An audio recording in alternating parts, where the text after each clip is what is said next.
So welcome to my YouTube channel. Today I'm going to be sowing some French climbing beans and giving you some top tips. If you've not already subscribed to my YouTube channel, if you could please do so, because you'll get lots of helpful hints and tips all throughout the year from my home garden, my allotment and also my home kitchen. Now the variety I'm going to sow today is a mixed variety, so this is one of my favourites where you get purple, green and they're like a pale yellow French bean. They're the climbing variety. Now I always use the climbing variety because the bush ones, the dwarf ones, they're just so tiny and you don't get anywhere near the amount off of them, and these just seem to keep coming and coming. Now sometimes I start these off in little module trays, but you know, we're in May now and it's been really mild in Kent, so I think we're going to be okay. So if you're somewhere in the country where you're still getting frosts and you think there's a chance that the frost might get your beans, then start yours off in module trays. But I'm going to be sowing mine direct into the ground today, and I'm going to be covering them with a lovely layer of fleece to protect them should we get any frost at all.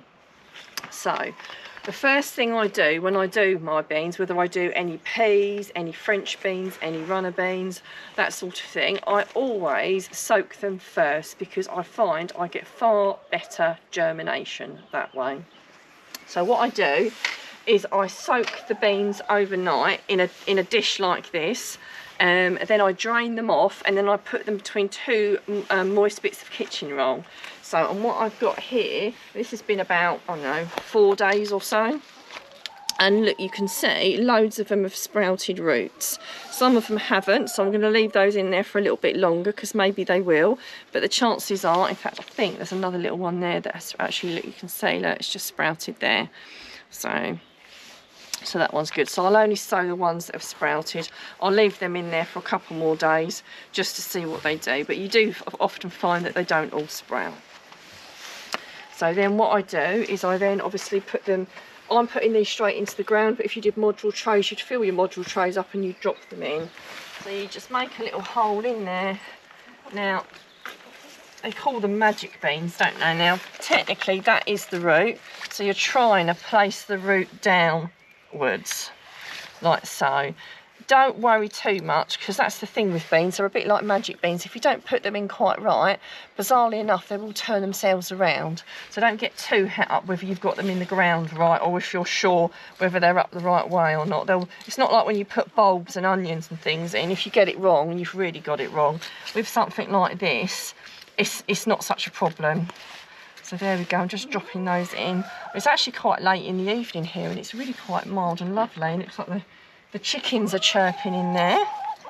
So if you've not got chickens, I do have a video on that if you'd like to learn more about them. They're very, as you can hear, they like to communicate, they like to get involved. Often when we're out in the garden, they're rushing over to see what we're up to and making lots of noises trying to talk to us. So they really are very therapeutic creatures.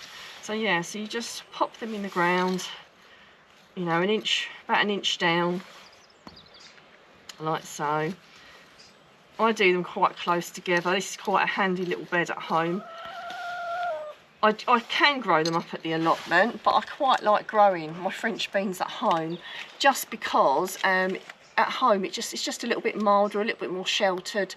They come along a little bit sooner, and my runner beans I put up the allotment because obviously I can't fit everything in here, but it's really handy to have something in the garden where I can just shoot out into the garden and pick something and make it for tea without having to go up to the allotment.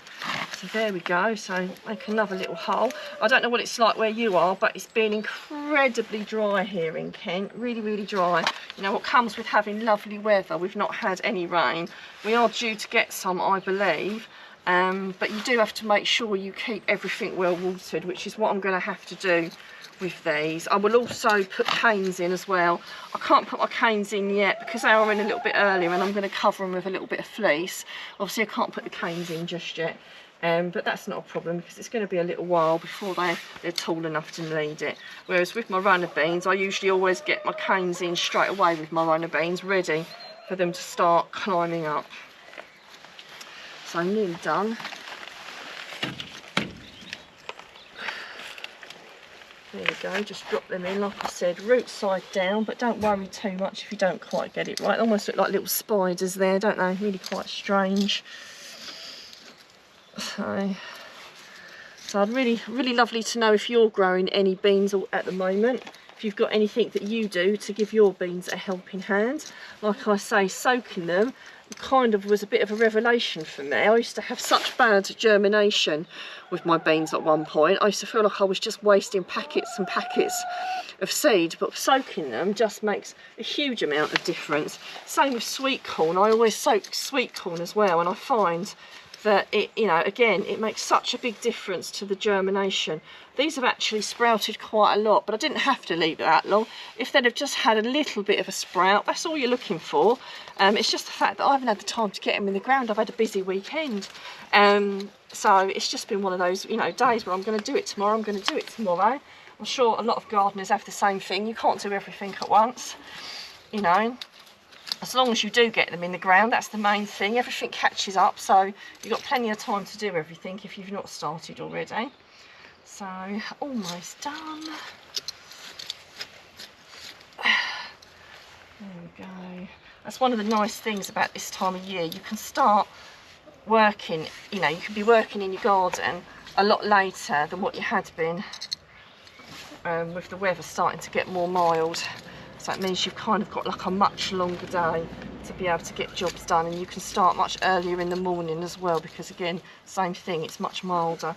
One of the nicest things actually, I think, is going up the allotment really early and getting some jobs done. You feel very virtuous when you do that. I know I do. So I always think that's when all the serious gardeners get up there. All the old boys are normally up there doing their gardening, and I get lots of hints and tips from them as well. I have to be careful. I've got a lot of mint that seems to straggle into the into this bit over the winter months. So there we go, a couple more and we're nearly done. And all I've got to do is, let's just pop these ones in the middle because I've actually gone right up to the end. So there we go. They're in, and then all I've got to do, really important because it's so dry, is give it a really good water, and just make sure, if it's dry like it is for me, that you do keep these watered, because obviously if I don't keep them watered, they probably won't grow. So there we go, job done. And one of my favourite things that I love growing, in fact we all love them, one of my son's favourite vegetables, especially because they're all multicoloured, it makes it more fun. So there we go. I do hope that's been useful. If you've got any questions or queries, don't hesitate to ask, and we will do our best to answer them.